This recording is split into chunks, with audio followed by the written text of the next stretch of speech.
The first light of dawn spilled over the Rocky Mountains, painting the pine-covered hills with soft shades of gold.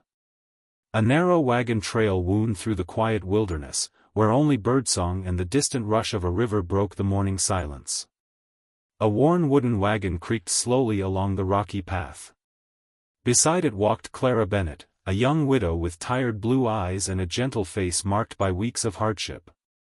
Her plain brown dress was dusty from the trail, and one hand rested protectively on the child growing beneath her heart. Her husband had died 6 months earlier in a mining accident, leaving her with nothing but a few belongings and the dream they had once shared, a small homestead in the mountain valley. The old mule pulling her wagon stumbled often. One wheel wobbled badly, threatening to break with every bump. Clara whispered softly to the animal. "We're almost there, old friend. Just a little farther." Though she tried to sound hopeful, fear lived inside every word. Clouds gathered above the mountains, and a cold wind swept through the tall pines. She had not seen another traveler for nearly 2 days. Farther up the trail, Luke Harper guided his strong chestnut horse toward his mountain ranch after selling cattle in town. At 35, Luke had spent most of his life alone. His parents were gone, and the woman he once planned to marry had died from illness years before. Since then, work had become his closest companion. As he rounded a bend, he noticed the struggling wagon. The mule suddenly lost its footing. The broken wheel struck a large rock. Crack! The wagon leaned sharply. Clara tried to steady it, but the heavy load pulled her to the ground. Luke jumped from his horse without hesitation. "Easy now," he called gently as he hurried toward her. Embarrassed, Clara tried to stand on her own. "I'm all right," she insisted. Luke offered his hand with a quiet smile. "No," he said kindly. "You shouldn't have to carry this burden alone." For the first time in many months, someone looked at Clara not with pity, but with genuine kindness. She slowly reached for his hand. Luke carefully helped Clara to her feet before examining the damaged wagon wheel. He knelt beside it, running his rough hand over the cracked wood. "This wheel won't survive another mile," he admitted. Clara lowered her eyes. "I don't have money for repairs." Luke stood quietly for a moment. Then he looked toward his own sturdy supply wagon waiting behind his horse. "Get in my wagon," he said simply. Clara blinked. "I couldn't ask that of you." "You didn't. But I'll slow you down." Luke smiled. "I've spent enough years riding alone. A little company won't hurt." She hesitated, studying the stranger's calm face. There was honesty in his eyes. Not once had he stared at her with judgment. Not once had he questioned why she traveled alone. Instead, he carefully moved her few belongings into his wagon and tied her broken wagon behind it. The mountain trail climbed steadily through thick pine forests. Sunlight danced across the branches while cool air carried the scent of cedar and wildflowers. For several miles, neither spoke much. The silence felt comfortable. Finally Luke asked, "Where are you headed?" "My husband bought 40 acres near Cedar Ridge before he died." "You plan to live there alone?" Clara gently placed a hand over her unborn child. "I'm not alone." Luke glanced at her with quiet respect. "No," he replied softly. "I suppose you're not." Later that afternoon, they stopped beside a clear mountain creek. Luke filled a kettle with fresh water while Clara prepared simple biscuits from the little flour she still carried. "You cook," Luke joked, "better than I ever have." She laughed, a soft laugh she had almost forgotten. "You've cooked for yourself too long." Luke looked into the campfire. "Maybe I have." The flames flickered between them as evening settled over the mountains.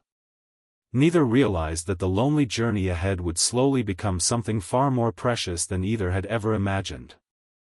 Morning sunlight filtered through the tall pine trees as Luke and Clara continued their journey toward Cedar Ridge. Dew sparkled on the grass, and birds sang from the branches overhead.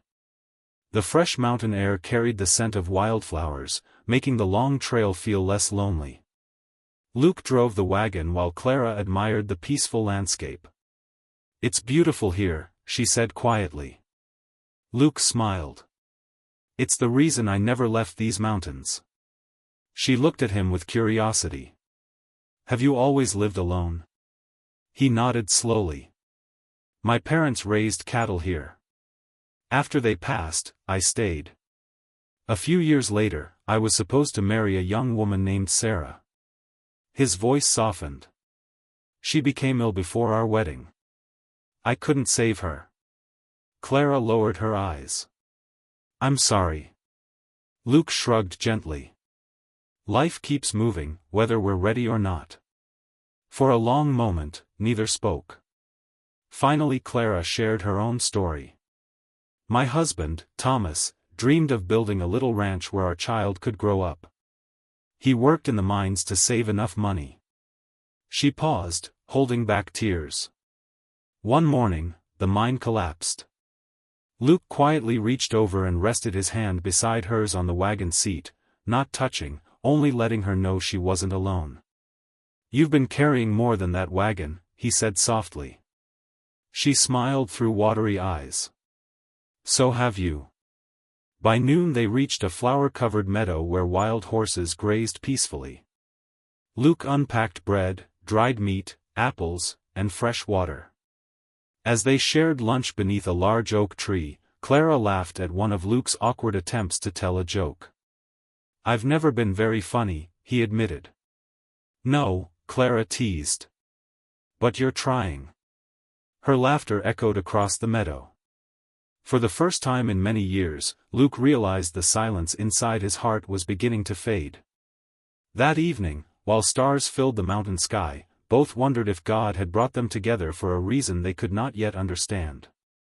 The next morning dark clouds rolled over the mountains. A cold wind rushed through the pines, bending their branches as thunder echoed across the valley. Luke looked toward the sky. "We need shelter. Fast." Rain began falling in heavy sheets. The muddy trail became slippery, and the horses struggled to pull the wagon uphill. Suddenly, a frightened deer burst from the trees. The horses reared. The wagon lurched violently. Clara grabbed the wooden seat to protect herself and the baby. One wheel struck a hidden rock. The wagon tilted dangerously toward a steep hillside. Luke jumped down immediately. "Hold on." Using all his strength, he steadied the wagon while calming the frightened horses. Rain soaked his clothes as mud slid beneath his boots. For several tense moments, it seemed the wagon might tumble down the slope. Then the horses settled. Luke slowly guided them back onto solid ground. Clara climbed down carefully, her hands trembling. "You could have been hurt." Luke smiled despite the rain. "I've had worse days." She shook her head. "You risked your life. I wasn't about to let anything happen to you." His word surprised even him. 3 days later, the mountains welcomed them with clear blue skies and warm sunshine. The storm had washed the dust from the trees, leaving every pine needle shining in the morning light. Deer grazed peacefully in the meadows, and wildflowers covered the hillsides. Luke and Clara finally reached the 40-acre property Thomas had purchased years before. The land was beautiful, but the little cabin standing near the creek leaned badly to one side. The roof sagged, several windows were broken, and weeds had swallowed the small garden. Clara stared quietly. "This isn't how Thomas imagined it." Luke climbed from the wagon and smiled. "Then we'll make it better." "We?" He nodded. "If you'll let me help." For the next several days, they worked side by side. Luke repaired the roof, mended the fence, and chopped firewood while Clara swept the cabin, planted vegetables, and stitched new curtains from old pieces of cloth. One evening, after finishing their work, they sat beside a small campfire overlooking the valley. The sunset painted the mountains with shades of orange, gold, and deep purple. Luke poured coffee into 2 tin cups. I forgot what it felt like to come home and hear someone else's voice, he admitted. Clara smiled softly. I forgot what it felt like to laugh. Luke looked at her. You have a beautiful laugh. She blushed and lowered her eyes. For a while they watched the stars appear one by one. Then Clara quietly asked, Do you ever think two lonely people can help each other heal? Luke answered without hesitation. I think they're already doing it. Their eyes met across the dancing firelight. No promises were spoken. No grand declarations were made. But in the quiet mountain evening, both hearts understood something precious had begun. As autumn painted the mountains in brilliant shades of red and gold, Clara's baby was due within a few weeks. Luke had returned to his own ranch only long enough to prepare it for winter, but every few days he rode back to check on Clara. One afternoon, he arrived to find a wealthy cattle buyer speaking with her outside the cabin. The man offered to purchase her land for a large sum. You can't manage this place alone, he said confidently. Luke stayed silent, allowing Clara to answer. She lifted her chin. My husband believed in this land. The buyer shrugged. Belief doesn't repair fences. Before Clara could reply, Luke stepped forward. I'll repair every fence. The man looked surprised. Luke turned toward Clara. If you'll allow me, I'll help care for this ranch. Not because I pity you. He paused, his voice steady. Because I love you. Tears filled Clara's eyes. She had feared opening her heart again, afraid of losing someone she loved. What if something happens to you too? She whispered. Luke gently took her hands. None of us are promised tomorrow. He smiled warmly. But I'd rather spend whatever years I'm given beside you than a lifetime alone. Clara's tears became a smile. I've been praying for courage. Luke squeezed her hands. So have I. At last she nodded. Then let's stop being lonely. The mountains seemed to grow even brighter as they embraced beneath the autumn sky. Winter arrived gently, covering the mountain valley with a blanket of fresh snow. Inside the little cabin, a warm fire crackled in the stone fireplace. Luke paced nervously outside the bedroom while the town's midwife quietly helped Clara through the long night. Hours later, the sound of a baby's cry filled the cabin. Luke stopped in his tracks. The midwife opened the door with a wide smile. You have a healthy little girl.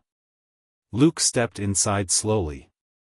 Clara rested peacefully, holding their tiny daughter in her arms. She smiled. Would you like to meet her? Luke carefully lifted the baby into his strong hands. The little girl wrapped her tiny fingers around one of his. His eyes filled with tears. I've never held anything so precious. Several weeks later, the small wooden church at Cedar Ridge welcomed family, neighbors, and friends. Luke and Clara stood together before the pastor, promising to walk through every joy and every hardship side by side. After the ceremony, the townspeople gathered outside, laughing, sharing food, and celebrating beneath the bright winter sun. Months passed. Spring returned to the valley. The repaired ranch flourished with healthy cattle, blooming gardens, and fresh green pastures. Children's laughter echoed across the fields as Luke carried his daughter on his shoulders while Clara watched from the porch, her heart finally at peace. One evening, they stood together beneath the wide western sky as the sun disappeared behind the mountains. Clara slipped her hand into Luke's. You didn't just give me a ride, she whispered. You gave me a home. Luke smiled. And you gave a lonely mountain cowboy the family he never believed he'd have. Together they looked toward the endless horizon, where hope stretched as wide as the open frontier, knowing that the greatest journey of their lives had only just begun. The end.